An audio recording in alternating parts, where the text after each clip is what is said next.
Hello everyone, I'm Jiayue. Welcome to my channel. In the previous videos, we've talked about the Lagrangian of the Dirac field, and we also know the Lagrangian for the scalar field. And today, let's talk about the canonical quantization.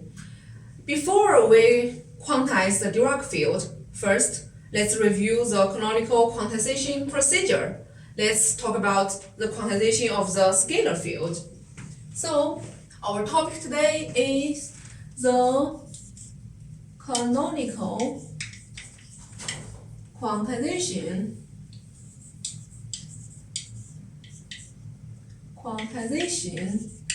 steps or procedure. So let's talk about the scalar field first. Scalar field.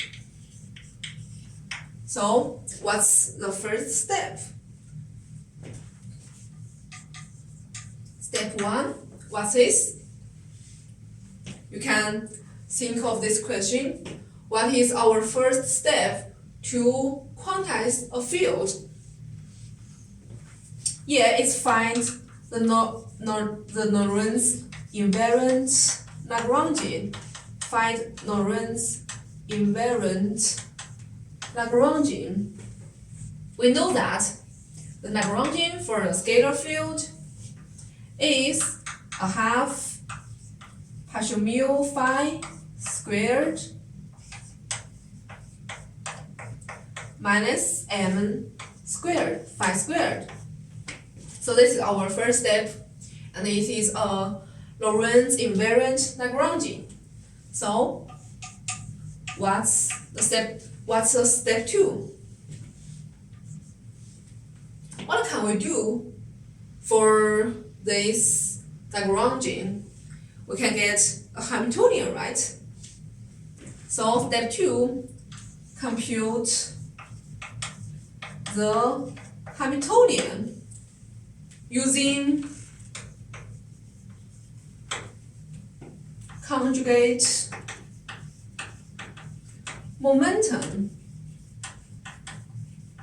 because our Hamiltonian density is something like pi phi dot minus the Lagrangian.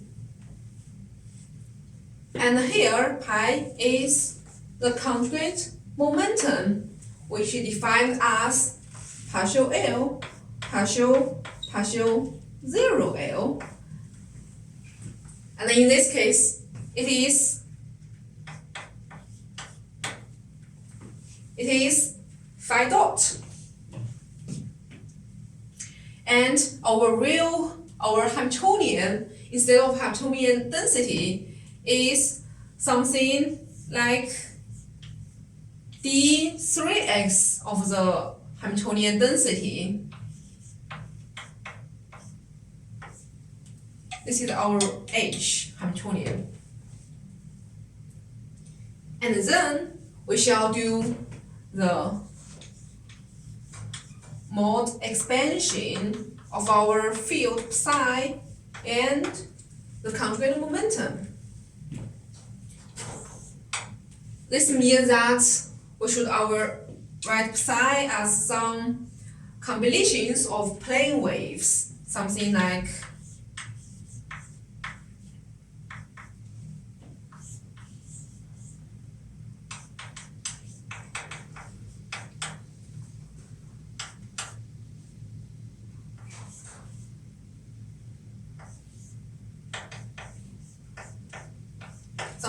this.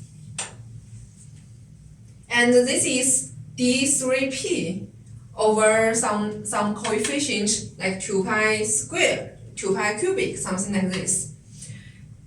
And then we shall plug in this mod expansion into our Hamiltonian.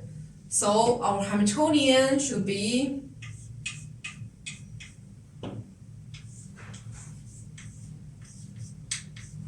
something like this.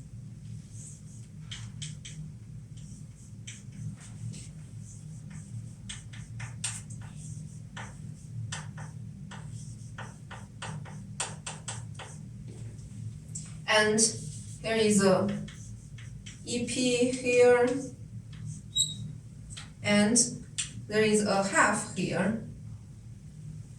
So this is our Hamiltonian, and this thing is related to D3P and have some coefficient here. So this is a step 2. We find the Hamiltonian. Using some mode expansion, it is similar to do a Fourier transformation to let the Hamiltonian in position space to be at the momentum space. So this is a step 2. Compute the Hamiltonian. What is step 3? Step 3 is to promote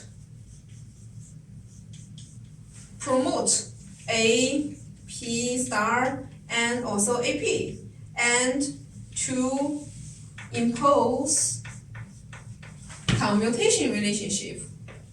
Commutation relation.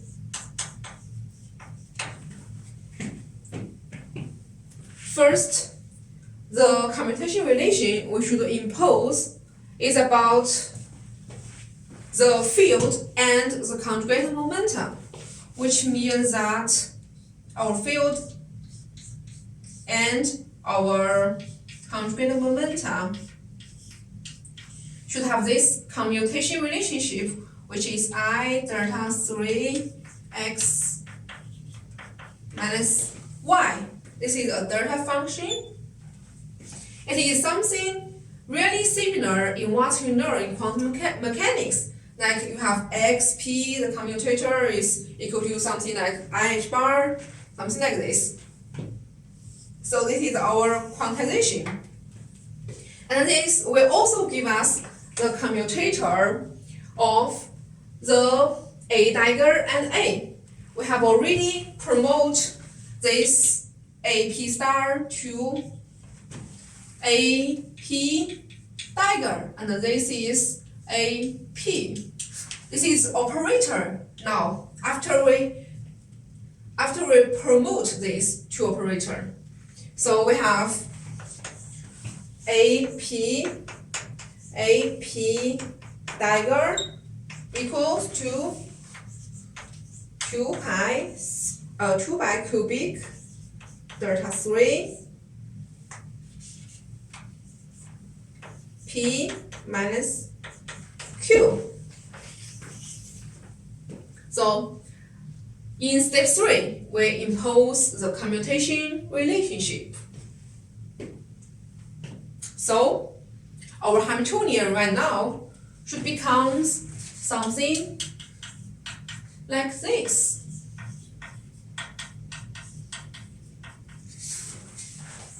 AP dagger, AP plus AP dagger. So what's the next step? The last step. If you look at this, you will see this is creation operator, and this A is annihilation operator. So A dagger A should be something like the number operator. It means how many numbers your particles are. There are how many particles. So which means that this E is the energy, and this is how many numbers of the particles. So which means the total energy. That should be very nice. So we don't want to this thing. We want to this A dagger thing also be something like the number operator. So we introduce the normal ordering. Normal ordering means that we always want this dagger thing to the left. Means creation operator to the left. Creation to the left. Means that this is the notation for the normal ordering, 2 dot, 2 dot. And this A A dagger thing becomes A dagger A. So this is what the normal ordering mean. So our whole Hamiltonian after normal ordering, it becomes this.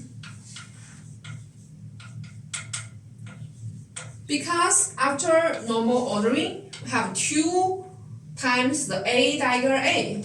So cancel the 1/2 here. So we have this very nice thing, the number operator and the energy, which means the total energy. The energy times the number of particles. And there are also some 0-point energy I didn't show here. Let's call it E0, some 0-point energy. But this is important. And this is our Hamiltonian. It's very nice. So this is some steps for the quantization of the scalar field.